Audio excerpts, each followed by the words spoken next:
The Great Demon System. Episode 1 Prologue. A strange glowing poisonous-looking green liquid was flowing through various cracks on the walls and ground, lighting up the room. The walls were lined with a row of bizarre statues with green glowing eyes. Alexander felt like those statues were staring into his soul as if they were alive.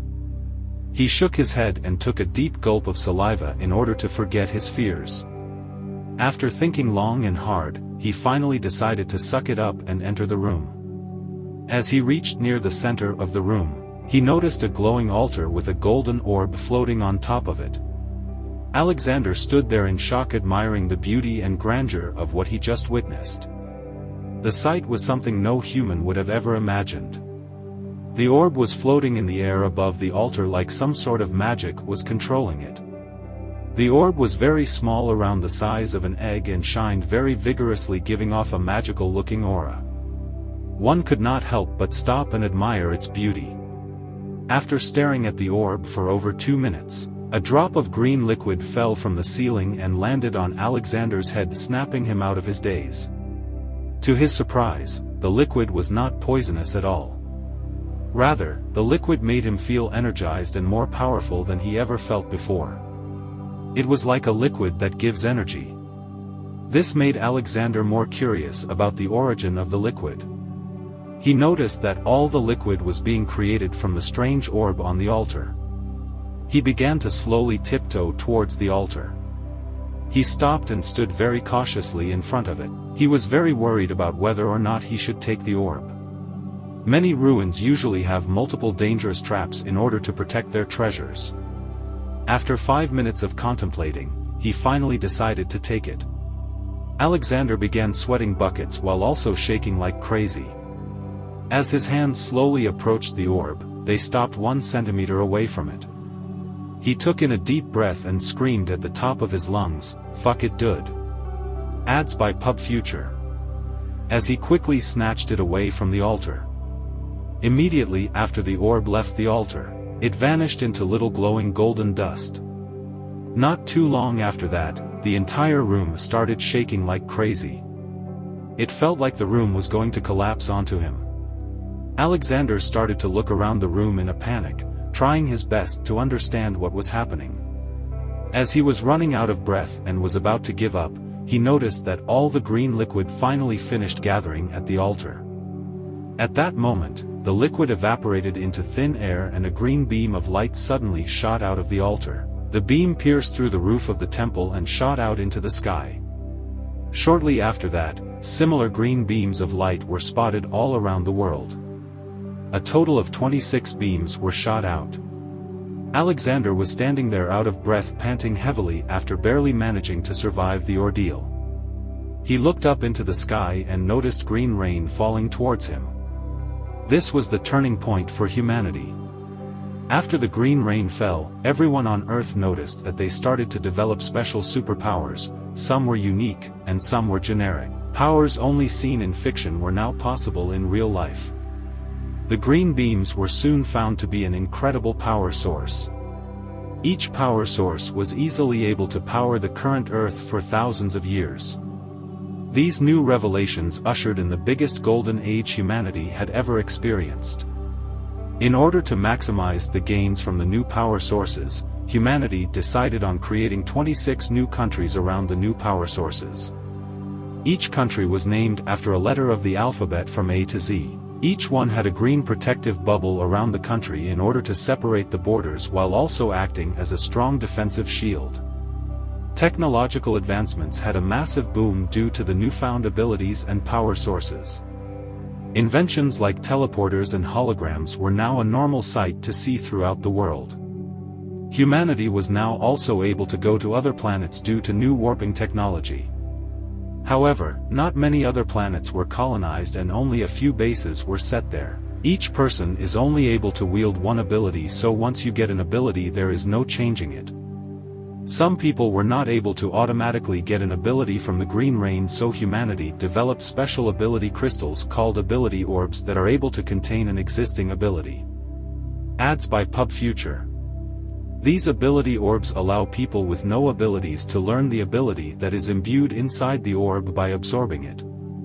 This invention was very important because the newborns of the next generations were not born with new abilities. These ability orbs allowed families to pass down their abilities to their children, and it allowed people with no ability to buy a new ability off the market. Humanity lived in peace with not a single massive global issue for 100 years. But then everything changed when the Shulkers attacked. January 7, 2121. A huge battalion of alien ships were spotted on top of a protective defensive bubble outside of Country Z. They are known as the Shulkers. The Shulkers were an advanced humanoid alien race that was feared all around the galaxy. They look very similar to humans. They have a nearly identical size and body shape to that of humans. The only distinguishing features that differentiate them are their completely white skin, the single horn that grows on the right side of their head, and the glowing red lines that are on their face. The Shulkers came to Earth after sensing an abnormally large power reading coming from the planet. This was due to the discovery of abilities. The Shulkers waged war on humans because they felt like they were a threat due to their sudden influx in power. The war stood at a standstill for over 4 years. There was clearly no winning side. The Shulkers were superior to humans in nearly every way. But even with all their advantages, they were unable to win the war. This was due to their lack of special abilities. Neither side was able to gain ground on one another. In the end, both sides agreed that this war was going nowhere and had no clear winner. A treaty of peace was signed between humans and Shulkers on February 7, 2125, which marked the end of the war. This event left a big impact on humanity. Humanity lost nearly 1 billion soldiers during the war with the Shulkers. Humans understood that this peace treaty was only temporary and the war will eventually start again. Humanity became more focused on military strength more than ever before. This event unified all humans into one new military force in order to prepare for the inevitable second war with the Shulkers. A new era was then created. One social standing completely depended on one's strength. Those with weak abilities were discriminated against and were forced into working the worst jobs. They were seen as dispensable and insignificant in the eyes of the military and government. A new society of the strong ruling the weak was born. Children were taught how to fight in schools from the age of 8. This was in order to well train the next generations in preparation for the impending war. Also, upon reaching 16 years of age, all students were forced to attend 2 years of military school. Military school is the place that will decide one's future. It is a ruthless place that will determine who will become great and who will become trash. Where dreams can come true and where dreams can be crushed. Moby Kane, a young abilityless boy, is now packing his bags preparing to go to military school. Will he survive? Or will he get eaten up by society? Episode 2: A New Beginning. This left many children as orphans. The government decided to pay for the orphans' living expenses until they go to military school. The government only provided them with the bare minimum, enough for food expenses, and a 7-meter by 7-meter apartment room. This was only enough room for a small bathroom, a small kitchen, a small bed, a small TV, and a small desk in the corner for studying. Moby Kane is an orphan living alone in an apartment provided by the government. He belongs to a family of ancient martial artists. Moby grew up training in his family dojo. The name of the dojo was The Way of the Blissful Demon. Moby was seen as a martial arts prodigy as he was able to grasp complex moves only at the age of 6. The dojo did not have many students, so his family wasn't exactly the richest. They were saving up their money in order to buy an ability orb for their son to help him in life. Even though his family was poor, Moby was happy with his living situation. He was always cheerful and never complained. He loved practicing martial arts every day and he was thankful for having a kind and loving family. It seemed like he had a bright future ahead of him. But, when the war started 9 years ago, his parents were conscripted and never returned. 3 years into the war, a government official told him that both his parents died on the battlefield. At that moment, Moby's eyes became sad and lifeless. The news was too hard to bear for 10-year-old Moby. He simply could not accept his parents' death. He had no other relatives that were alive, so he had no one to turn to. He was completely alone in this world. He shut himself up in his room crying for weeks on end, only coming out once a week to restock on food. After a month of non-stop crying, the previously happy and cheerful Moby was now a husk of his former self. He was still sitting in his bed with shallow eyes that seemed almost all devoid of life. He had contemplated suicide a few times, but he could not go through with it every time he attempted. When he lifted his knife towards his throat trying to take his own life for the 10th time this week, he heard a knock coming from the door. He put down his knife and lazily walked towards his door, opening it. He looked at the man with his dead eyes and said with a sigh, "What do you want?" The man at the door was a tall man in a military uniform. Moby was only up to his waist and he did not care to look at his face. The man seemed unaffected by the sorry, miserable state the child in front of him was. He was really bored and tired from working all day to care. Moby quickly took the box and slammed the door on the military officer without even flinching. He took the box in his room and looked at it with his eyes that were still devoid of life. Then, out of nowhere, he felt tears coming down his face. This was the first time he had cried in over 2 weeks. His eyes have suddenly regained their previous bright green color. A rush of emotion suddenly entered his body from all the memories he had with his parents. When he opened the box, he found a golden necklace with a Latin carving written on it, Memento Mori. Ads by Pub Future. This translates to, "Remember you will die." That has always been his family motto. When Moby wore the necklace, he felt all his fears and negative emotions go away like they were never there. His negative emotions flowed out of his body like a river, calming his nerves and stealing his resolve to continue living. The process was almost unnatural. On that day Moby made a promise to himself. He left the comfort of his house for the first time in weeks and punched towards the big blue sky with a smile, making a vow. "Mom, Dad, if you can hear me, don't worry about me. I'll be okay, I won't let this consume my life and I will live life to the fullest." I'm sure that's what you would have wanted me to do, right? When Moby returned to school, he was bullied and humiliated every day. His lack of ability made him the perfect target. For some reason, he would never fight back or get angry no matter how many times he gets beaten. He always stayed positive no matter the situation. Even during the most brutal torture and manipulations he had gone through. Due to Moby's harsh martial arts training that he does every day, he was much stronger than the average non-ability user. However, that doesn't mean much. Even a level 1 ability user with little training would be able to defeat him. Rumors have spread about him throughout his entire school, about a boy who will stay positive no matter what he goes through. Many people tried to debunk the theory to prove he can have negative emotions by torturing him until he breaks.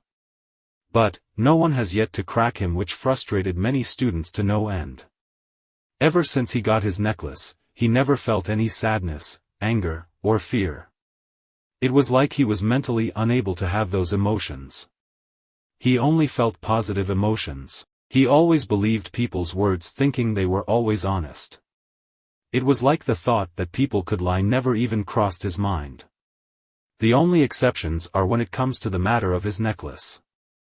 Then, you could see small hints of negative emotions boil up inside him. It was really unnatural, almost like there was a greater power in play. Present day. Sunday, September 4, 2130. Moby has just turned 16 this year. This means that he is now required to attend military school. The first day of military school begins tomorrow. Throughout the years, Moby has yet to lose his positive attitude. He has been training very severely during the summer in preparation for it. Through his intensive training, he managed to learn one of his family's secret techniques. This is a very big achievement. To put this into perspective, Moby, training his entire life, was only able to learn only one secret technique. But only during the summer, he managed to learn one more. This is remarkable growth. By learning these moves, Moby is now confident that he can go head-to-head with a Power 1 ability user, while only 4 months ago he would have lost without a doubt.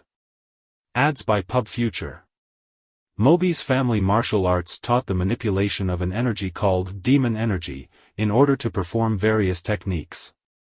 These techniques are by no means an ability or an ability substitute, as they are far weaker. His current moves are the follows. /U003C Demon /U003E. A technique that gathers one's demon energy into their sword and unleashes a powerful downward slash, dealing immense damage. Consumes high stamina and energy. /U003C Demon /U003E. A technique that gathers one's demon energy in their legs to perform a short powerful step, enabling the user to do a short 1-meter dash at immense speed. Can be chained and performed multiple times in succession. Consumes medium stamina and energy. These techniques require a lot of stamina and energy, so they cannot be spammed. This means that Moby must be mindful when to use them in a fight in order to not overexert himself. After Moby finished packing his bags, he decided to go to sleep early in order to wake up refreshed and on time for military school the next day. He threw himself on his bed like a child and started staring at the ceiling while holding his necklace in hand. He couldn't help but smile and feel excited for tomorrow. His eyes started to slowly close and he slept the whole night smiling like a baby. The next morning, Moby woke up feeling rejuvenated after having a good night's sleep. He slept for over 9 hours. This was more than he had ever slept in months. A soldier from the military would come to take him to military school at 9:30, so he had an hour to prepare himself. The government always sends one military personnel to escort each orphan to military school. They only recently made this rule because many orphans would usually try to avoid going to military school and run away. The soldier's job is just to safely escort them to military school. If the orphan was not home, then their job would change to tracking them down and making them go by force. Moby just about had enough time to do his morning routine. He had breakfast, brushed his teeth, did 100 push-ups, 100 sit-ups, and 100 squats before practicing his martial arts techniques. After he finished practicing, he noticed the time was 9:15. This gave him just enough time to take a shower. He got out of the shower at 9:25. He wore his usual clothes, put on his parents' necklace, grabbed his bags, and patiently waited on his bed for the soldier to come. Not too long after, he heard a knock on the door. Knock, knock, knock. And then a voice came from the door. Moby Kane, this is Private Harry Morris from the Country Z Military Force. I am here to escort you to military school. As soon as Moby heard the soldier's voice, he rushed over to open the door. As the door slowly opened, he greeted the soldier with a smile as he cheerfully said, "Please lead the way, sir, I'll be in your